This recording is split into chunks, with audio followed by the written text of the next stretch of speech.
Welcome back. جاریت عروج پر ایران میں امریکہ اور اسرائیل کے وحشیانہ حملے جاری۔ 5 روز گزرنے کے بعد بھی دونوں ممالک کی جاریت کی خواہش پوری نہ ہوئی۔ جنگ نے پورے خطے کو اپنی لپیٹ میں لے لیا۔ لبنان بھی امریکی اور اسرائیلی جاریت سے نہ بچ سکا۔ جنگ کے باعث عالمی معاشرے شدید مندی کا شکار، تیل کی قیمتیں آسمان سے باتیں کرنے لگیں۔ تہران میں امریکی اور اسرائیلی فضائی حملوں کے بعد قیامت خیز مناظر۔ تہران کے انقلاب سکوائر میں شدید فضائی حملوں سے ہولناک تباہی، علاقہ ملبے کے ڈھیر میں تبدیل۔ حملوں کا ہدف پولیس کمانڈ سینٹر تھا، جس میں بڑے پیمانے پر تباہی اور جانی نقصان ہوا۔ روسی خبررساں ادارے کے تہران بیورو چیف نے بتایا، میں نے ایک شخص کو بغیر سر کے کیفے کے سامنے گزرتے ہوئے دیکھا۔ ان کے مطابق قریبی گلیوں میں 10 سے 15 پیدل افراد بھی موت کے منہ میں چلے گئے۔ سوشل میڈیا پر موجود تصویریں اور ویڈیو عمارتوں کے منہدم ہونے سے دھوئیں، گرد و غبار کے بادل اور آگ بھڑکنے کے مناظر دیکھے جا سکتے ہیں۔ عمارتوں کے ملبے، جلتی گاڑیاں اور لوگ جان بچانے کے لیے بھاگتے دکھائی دے رہے ہیں۔ عینی شاہدین نے بتایا، بڑے پیمانے پر جانی نقصان ہوا، جس کا فوری اندازہ لگانا مشکل ہے۔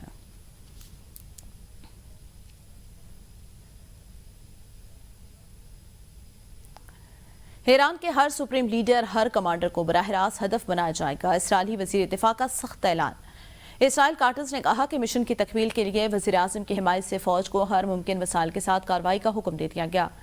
ایرانی نظام کے تحت جو بھی سپریم لیڈر یا کمانڈر مقرر کیا جائے گا، اسے ختم کرنے کے لیے براہ راست نشانہ بنائیں گے۔ اسرائیلی وزیر دفاع کا کہنا تھا، شراکت داروں کے ساتھ مل کر ایران کی فوجی صلاحیتوں کو کمزور کریں گے۔ ایرانی فوجی اہداف پر حملے تیز اور حکومت مخالف قوتوں کو مضبوط بنانے تک کارروائیاں جاری رہیں گی۔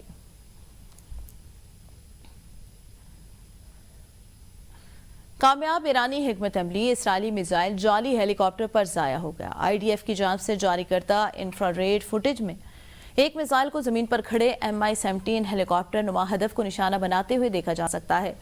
عسکری ماہرین کے مطابق حملے کے بعد ہدف میں کسی قسم کے دھماکہ خیز ٹکڑوں کا بکھرنا یا تباہی نظر نہیں آئی، جس سے یہ تعصب ابھرا کہ یہ دراصل ایک گراؤنڈ پینٹنگ تھی۔ دفاعی تجزیہ کاروں نے کہا، ہدف کی ساخت اور دھماکے کے بعد اس کی حالت اس بات کی نشاندہی کرتی ہے کہ یہ حقیقی ہیلی کاپٹر نہیں بلکہ زمین پر بنایا گیا ایک بصری دھوکہ تھا، جس کا مقصد دشمن کے قیمتی اسلحے کو ضائع کرنا تھا۔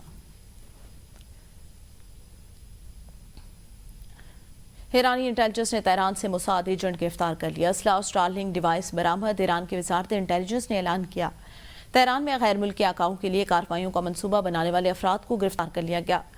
حکام کے مطابق ملزمان کے قبضے سے 11 عدد AK-47 رائفلیں، گولہ بارود، نقد رقم اور ایک اسٹارلنگ ڈیوائس برآمد کی گئی۔ سرکاری بیان کے مطابق اسٹارلنگ ڈیوائس مبینہ طور پر انٹرنیٹ پابندیوں سے بچنے اور رابطہ کاری برقرار رکھنے کے لیے استعمال کی جا رہی تھی۔ ایران کے ساتھ جاری کشیدگی اور جنگی صورتحال اسرائیل کو مہنگی پڑ گئی۔ اسرائیلی وزارت خزانہ کا کہنا ہے، جاری جنگ کے باعث ملکی معیشت کو ہر ہفتے تقریباً $2.93 ارب کا نقصان پہنچ سکتا ہے۔ اسرائیلی وزارت خزانہ کے بیان کے مطابق ایران جنگ کے اثرات تیزی سے نمایاں ہو رہے ہیں اور ہفتہ وار اربوں ڈالر کا اقتصادی نقصان متوقع۔ اسرائیل کا کہنا ہے، اسرائیل کے ہوم فرنٹ کمانڈ کی نافذ کردہ جو ریڈ پالیسی ہے، اقتصادی تعاون کی بڑی وجہ بن رہی ہے۔ امریکی عوام کی اکثریت ایران کے خلاف جنگ کی مخالف۔ رائٹر ایپسوس کے اختتام ہفتے کیے گئے رائے عامہ کے نئے جائزے کے مطابق صرف 27% امریکیوں نے ایران پر امریکہ اور اسرائیل کی بمباری کی حمایت کی، جبکہ 43% نے مخالفت کی۔ پیر اور منگل کو کیے گئے CBS کے سروے سے معلوم ہوا، تقریباً 1400 امریکی بالغوں میں سے 60% سے زائد کا ماننا ہے کہ ٹرمپ انتظامیہ نے ایران میں امریکی مقاصد کے حوالے سے کوئی واضح وضاحت پیش نہیں کی۔ CNN کے ایک سروے کے مطابق 59% افراد نے جنگ کی مخالفت کی، جبکہ یوگو کے ایک سروے میں 45% مخالفت دیکھنے میں آئی۔ حمایت صرف 33% نے کی۔ نیویارک ٹائم کے ایک سروے میں صرف 21% نے ایران پر حملے کی حمایت کی۔ کئی امریکی شہروں میں جنگ کے خلاف مظاہرے اور احتجاج ہوئے۔ لاس اینجلس، واشنگٹن DC اور نیو یارک میں بڑے مظاہرے ہوئے، جہاں ہزاروں افراد نے حملوں کو غیر قانونی اور غیر آئینی قرار دیا۔ لاس اینجلس میں مظاہرین نے پیسہ نوکریوں کے لیے، بموں کے لیے نہیں کے نعرے لگائے۔ ایران میں اہم آبی گزرگاہ کی ٹریفک مکمل طور پر روک دی۔ ابنائے ہرمز پر ایران نے مکمل کنٹرول حاصل کر لیا۔ ایرانی پاسداران انقلاب کے اعلیٰ عہدیدار کا دعویٰ۔ عہدیدار کے مطابق ایرانی وارننگز کو نظر انداز کرنے والے 10 سے زائد آئل ٹینکر کو نشانہ بنایا گیا۔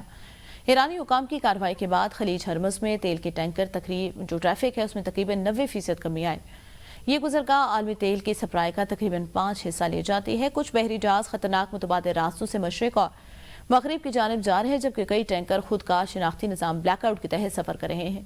اس سے پہلے امریکی صدر ڈونلڈ ٹرمپ نے کہا تھا ضرورت پڑنے پر ابنائے ہرمز میں کمرشل جہازوں کے ساتھ امریکی نیوی بھی جائے گی۔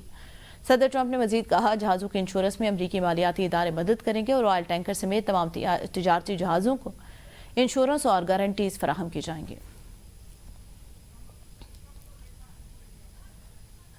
اسرائیل نے ایران کے خلاف جنگ میں نہیں دھکیلا، اس جنگ کا میں خود ذمہ دار ہوں۔ امریکی صدر ڈونلڈ ٹرمپ نے وزیر خارجہ مارکو روبیو کے دعوے کی تردید کر دی۔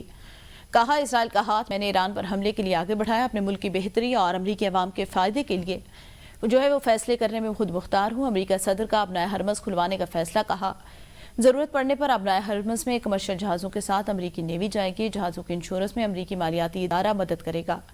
اس سے قبل امریکی وزیر خارجہ مارکو روبیو نے کہا تھا ایران پر اسرائیل حملہ کرنے جا رہے، جواب میں ایران کی جانب سے امریکی فوجیوں کو نشانہ بنائے جانے کا خدشہ تھا، اس لیے امریکہ نے جنگ میں پہل کی۔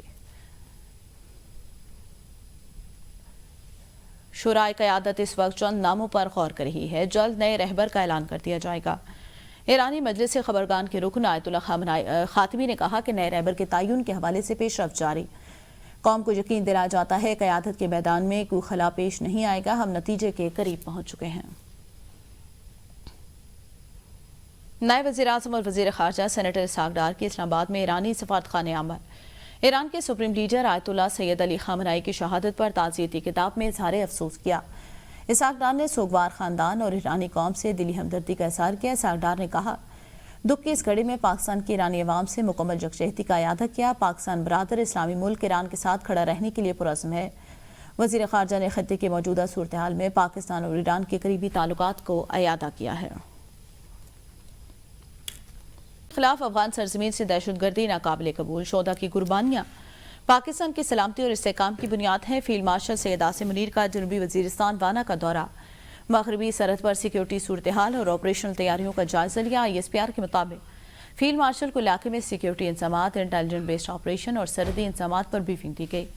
آپریشن غزب الحق اور پاک افغان سرحدی صورتحال میں پیش رفت سے آگاہ کیا گیا۔ فیلڈ مارشل نے یادگار شہداء پر حاضری دی، شہداء کی عظیم قربانیوں کو خراج عقیدت پیش کیا۔ فیلڈ مارشل نے اگلے مورچوں پر تعینات افسران اور جوانوں سے ملاقات کی اور ان کی پیشہ ورانہ مہارت اور بلند حوصلے کو سراہا۔ پاک آرمی کی آپریشنل تیاریوں پر مکمل اعتماد کا اظہار بھی کیا ہے۔ نیوز بلیٹن سے اب تک کے لیے اتنا ہی، دیکھتے رہیے ABN نیوز۔